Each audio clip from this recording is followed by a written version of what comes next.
یکی از شلوغ‌ترین بازه‌های گوشی بازه 35-40 میلیون به بالاه و گوشی‌های مختلفی هم توش هست. گوشی‌های پرچمدار، سامسونگ، شیائومی، هواوی، وان پلاس و غیره. امروز قراره توی آلفاتک به شما بهترین گوشی بالای 35 میلیون دیگه تا هر چی که میتونید هزینه بکنید و براتون معرفی بکنید. بزنین بریم که بهترینا رو برای شما معرفی بکنیم. سلام و درود به آلفاتکیای عزیز. احوالتون چطور؟ قند سلام، من امیرم. سلام، منم مجیدم. خیلی خوش اومدید به ویدیو جدید خودتون. امروز یه باز قیمتی قاتل پرچمدار آوردیم واسه اصلا بچه‌ها. دیگه آقا آوردیم، هر برندی هر چی تو چند تا داشته امروز آورده و رو کرده دیگه. اینجوری بخوام براتون بگم. این بازه اینجوریه که مثلا به طرف میگه تو که 40 تومن داری یا 10 دیگه هم داری، بذار روش برو اینو بگیر. اینجوریه. و میخوایم ببینیم چه گوشی‌هایی داریم توی این بازه جنجالی و واقعا دیگه این گوشی‌ها بهترینن. واقعا بهترینان و از یه جای به بعد اصلا سلیقه‌ای میشه دیگه. الان این چیزی که ما میخوایم برای شما معرفی بکنیم گوشی اندرویده. همین الان بحث اپل و آیفون رو من جمعش بکنم بریم. آقا الان اپل آیفون سری 15 نوچ هست، سری 16 هم نوچ هست، ولی شما الان اصلا ازش خرید نداره. همین دیروزم باز دیدم که تعرفه گمرکی افزایش پیدا کرده. بله. 15 پرو مکسی که با 25 تومن تو رجیستر می‌کردی الان باید با 29 تومن رجیستر بکنی. باید صبر بکنی تا با گارانتی و با شرکتی بیاد و اون موقع است که دیگه ارزش خرید داره. الان هر چی که بخوان میفروشن، از اونورم تو یه هزینه گمرکی اضافه تر باید بدی. کلاً ول معطله،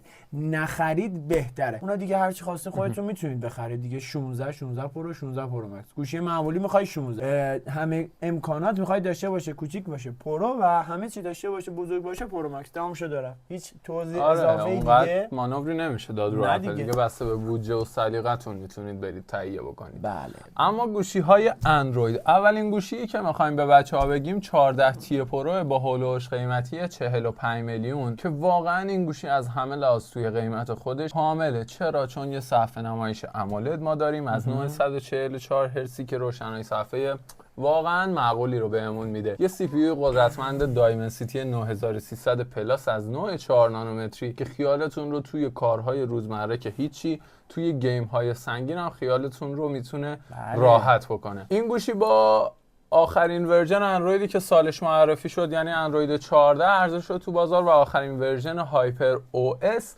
که یه چیز کاملا طبیعیه. و به دوربیناش که بخوایم برسیم، ما اینجا 3 تا لنز داریم که 2 تاش 50 مگاپیکسلیه و یه 12 مگاپیکسلی رو داریم که واقعا نیازمون رو برطرف میکنه، مخصوصا توی فیلم برداری. چرا؟ اون رزولوشن 8K ما اینجا داریم و میتونیم ازش استفاده بکنیم. به باتریش که بخوایم برسیم، شیائومی هیچ وقت هیچ حرفی توی باتری واسه ما نذاشت. یه باتری 5000 از نوع لیتیومی رو داریم و آداپتور 120 وات که کامل نیازمون رو برطرف میکنه. اینم بهتون بگم که بدن این گوشی قاعدتا آلومینیومه، توی این قیمت باید آلومینیوم باشه و گوشی خوش دستی هم هست. یه پکیج کامل توی رنج قیمتی 45 میلیون از نوع شیائومی که شما اگه فن شیائومی باشید یا فرقی واسهتون برند نکنه، میتونه انتخابتون توی خرید باشه. آره دیگه. الان رم 12 حافظه 256 هم شما بخوای بخری هولوش 42 میلیونه. حالا بعضیا 41 تومن میدن، بعضیا 43 تومن میدن. باز حافظه بالاتر و رم بالاترش هم دیگه هولوش همون 45 6 تومنی که امیر گفت میشه و واقعا ارزش خرید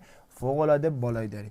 بریم سراغ گوشی خاص بعدی. گوشی که جدیداً خودش گفته دیگه نمیخواد از سیستم عامل اندروید استفاده بکنه و باید ببینیم که قراره چه اتفاقی برای این گوشی بیفته و ببینیم اون جوری میتونه بازار هنوز مثل قبل دست خودش بگیره یا نه. سری پیورا 70 هواوی، یکی از خوشگل‌ترین و خاص‌ترین گوشیایی که شما با رم 12 حافظه 256 هولوش قیمت 52 تومن همین الان میتونید خریداری بکنید و لذت یه گوشی پرچمدار رو کامل ببرید و مقاوم ترینه.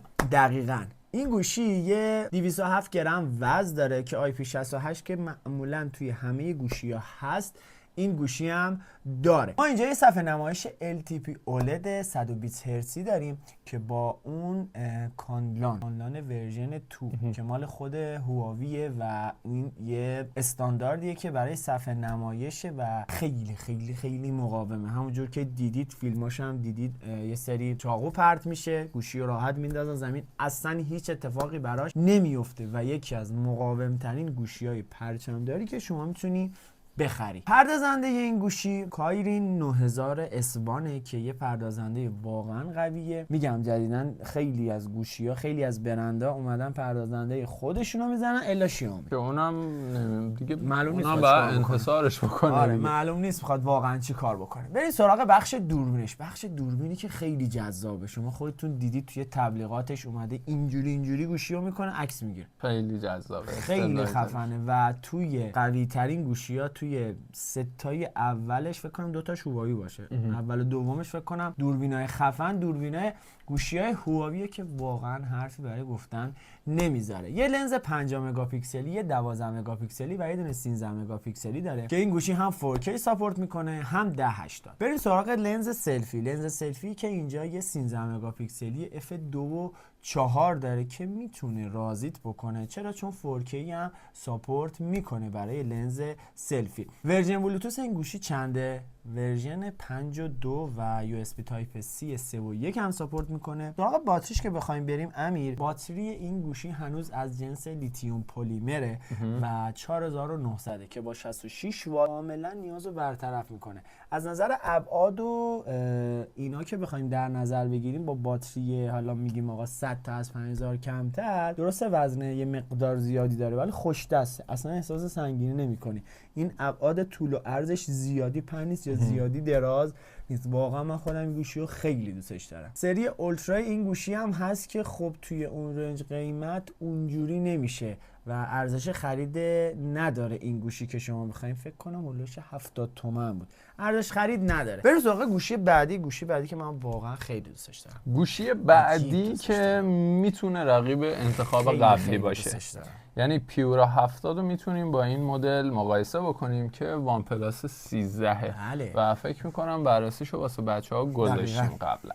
این گوشی هم واقعا بی‌نظیره و از همه لحاظ آخرین چیزا روش سوار شده. از صفحه نمایشش بخوایم بگیم یه صفحه نمایش LTP و AMOLED داره از نوع 120 هرتزی، اما از اون طرف 4500 فکر کنم روشنایی صفحه داره که نیازتون رو کاملا برطرف میکنه. به بخش پردازنده که برسیم، اسنپ دراگون 8 الایت روش سواره، چیزی که قدرتمندترین سی پی یو شرکت اسنپ دراگونه که تا به الان معرفی شده و روی سامسونگ ها هم ما اینو دیدیم، روی شیائومی های پرچمدار هم این سی پی یو رو ما دیدیم و دی پی یو هم از همه نظر کامله. یه اندازه 6.88 اینچی هم تقریبا داره که گوشی به نسبت بزرگیه، اما وزنشو که ببینیم هم 210 گرمه که معقوله، یعنی با این اندازه و حالا باتری که در آینده می‌بینی این وزنش معقوله. دوربینایی که روی این گوشی سواره یه لنز سگانه داره که 3 تا 50،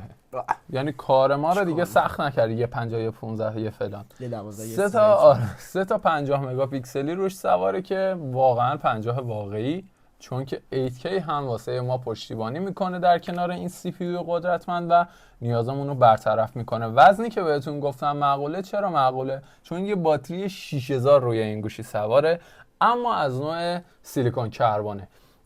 اگه نمیدونید سیلیکون کربن چیه، ببینید کلا تکنولوژی لیتیوم یونیا هنوز اونقدر پیشرفت نکرده که بخوام باتری بالای مثلا 5000-5500 روش سوار بکنن. به خاطر همین اگه ظرفیت بالاتر از این حد بخوان مجبورن که سیلیکون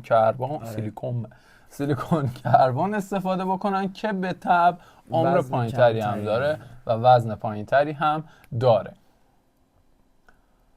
از آداپتور 100 واتی هم پشتیبانی میکنه که خیالتون رو برای سرعت شارژ هم راحت میکنه و اون هم در کنار ورژن تایپ C که 3.2 فکر میکنم و سرعت شارژ بالا و ماکسیموم رو بهتون میده. بدن این گوشی هم آلومینیومه، اما پشتش از یه سیلیکون پلیمر خاصه که ما بهش میگیم به اصطلاح مثلا چرم گیاهی، همچین چیزی که یه حس باحالی بهمون میده که توی گوشی‌های LG ما دیدیم، توی گوشی‌های Honor X9 B ما دیدیم، توی X6 پرو فکر کنم رنگ زردش بود اگه اشتباه نکنم. بله. دیدیم و خیلی خوبه. آره چیز باحالیه دیگه، طراحی نوعیه.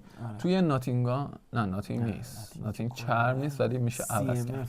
CMF آره.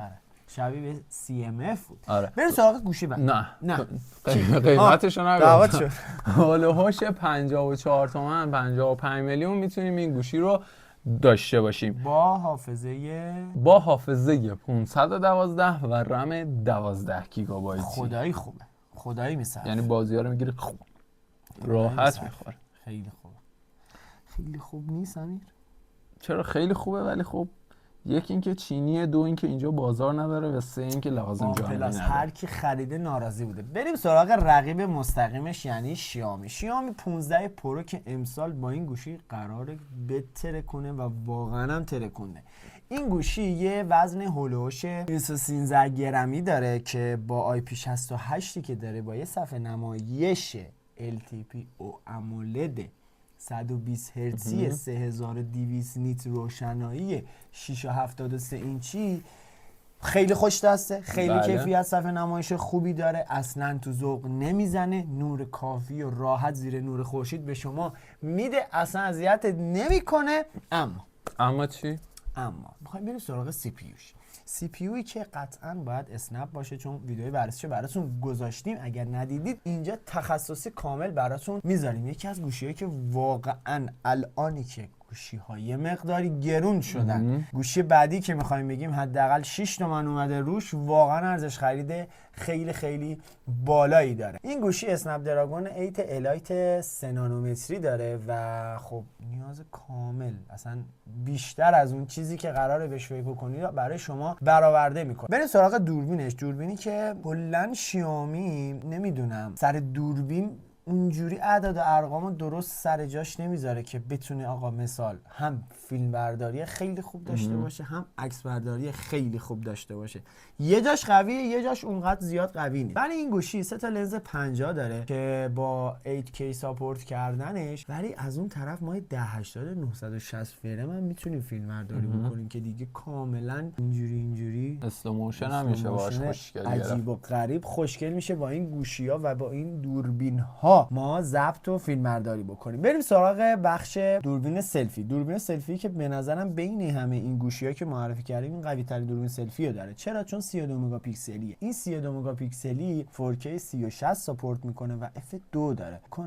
آره دیگه توی بقیه fشون از همه کمتر بود. بقیه fشون بالا 21 22 24 بود، ولی این واقعا f خیلی پایینی داره و فیلمبرداری عکس برداری خیلی تمیز و قشنگی میتونی با دوربین سلفیش داشته باشی. باتری چنده؟ باتری 6000 90 وات هم چی داره؟ آداپتور داره که بازم سیلیکون کربونه. همون قضیه‌ای که امیر گفت الانم برای این گوشی صدق میکنه. وات بالاتر، آمپر بالاتر، میلی آمپر بالاتر، وات بالاتر و استفاده و طول عمر بیشتر در ازای وزن کمتر و حالا یه مقدارم عمر باتری کمتر. هنوز دقیق مشخص نشده مثلا آقا چقدر عمر میده. تا الان ما 4 تا گوشی معرفی کردیم. یه سری از بچه‌ها منتظرن که ویدیو تموم شه بگن آقا شما هیتر سامسونگ. در صورتی که نه، اینجوری نیست. ما گل سرسبد این باز قیمتی رو گذاشتیم. قیمت اینو بگو تا من قیمت شیائومی 15 پرو هم بگم که با حافظه 12256 چقدر فرق میکنه با سامسونگ. خب اول تو 60 تومن 66 تومن. سامسونگ گلکسی S24 اولترا یه صفحه نمایش LTPO AMOLED از نوع 120 هرتزی، البته LTPO داینامیک AMOLED 2X از نوع 120 هرتزی که روشنایی صفحه 2600 نیتی هم بهمون میده که توی دستش درد S24 اولترا واقعا اندازه و کافیه. چرا؟ چون تراکم پیکسلی فوق العاده جذاب و بالایی داره. اسنپ دراگون 8 جنریشن تیری روش سواره و ارزم به حضورتون که چرا الایت نیست، چون این گوشی مال امسال نیست، به خاطر همین. یه دوربین 4گانه ما اینجا داریم، یه 200 یه 12 یه 50 و یه 10 مگاپیکسلی. که به نظر من اضافیه. این همه لنز واقعا اضافیه. زوم سادیکس داره. آره زوم سادیکس با استفاده از هوش مصنوعی داره و عرضم به حضورتون که اما کیفیت تصویربرداری و قدرت استفاده از هوش مصنوعیش در کنار دوربینش واقعا عالیه. یعنی شما میتونید به راحتی باش روتوش بکنید و نهایت استفاده رو ازش ببرید و فیلم برداری 8K و 2K واسمون ساپورت میکنه که واقعا بی‌نظیره. اما از اون طرف ما یه چیز تکراری رو توی تمامی سامسونگ‌ها داریم، ظرفیت باتری 5000 و آداپتور 45 واتی که همیشه در حال تکرار. امیدواریم که امسال یه تفاوتی ما ببینیم. اما از اون طرف توی بدنه چیزی برامون کم نذاشته. یه فریم تیتانیومی استفاده کرده که حس خیلی بهتر و حتی اون دیداری جذابتری هم واسمون داره و خب وزن گوشی هم پایین‌تر میاد از تیتانیوم. الان مثلا یه گوشی الان 230 گرمشه وزنشه خب، و سریای قبلی که تیتانیوم نداشتم همینقدر بود یا شاید کمتر هم بود، بیشتر که نبود. اینو که دستت میگیری نسبت به اونا این حس میکنی سبک‌تره. نمیدونم به خاطر این تیتانیوم است، به خاطر چیه، ولی رو سریای آیفون 15 هم همینه.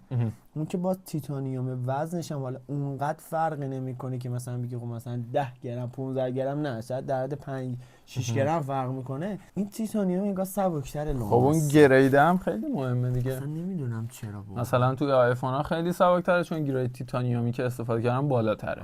لول 1 تا 5 داره، لول آیفون خیلی بیشتره. اما خب تیتانیوم هم مقاوم‌تر هم سبک‌تره. چیزای عجیبی میشن. من خیلی چیزای یاد گرفتم. اوه این هم بود از باز قیمتی گوشی‌های ستاره. آره. یعنی هیچ کدوم ما بهتون پیشنهاد نمی‌کنیم که آقا اینو بخرید. با توجه به بودجه‌ای که دارید هر کدومو بخرید برد کردید و انتخابتون رو حتما واسمون بنویسید، یا اگه گوشی دیگه‌ای میدونید ما بین اینا جا میشه اونم واسمون بذارید ببینیم که به چه صورته و نظر شما چطوریه. ما هم از شما یه چیزی یاد بگیریم. پس این چنل رو سابسکرایب کنید، این ویدیو هم لایکش کنید، دمتون گرم، کامنت هم برامون بذارید. خیلی عشقید. واقعا منتظر تک تک حمایت شما هستیم. یه قلب زرد برای من، یه قلب مشکم برای امیر بذارید. دمتون گرم تا دیداری دیگر. بدرود. بریم که بازی سپاهان و پرسپولیس الان ورزشگاه هم هست. بریم همینجا؟ نه بابا، آره اینجا که هست ولی ورود آقایان ممنونه. چرا؟ نمیدونم، فقط خانم میتونن برن. ایشا اونو بریم بزنیم.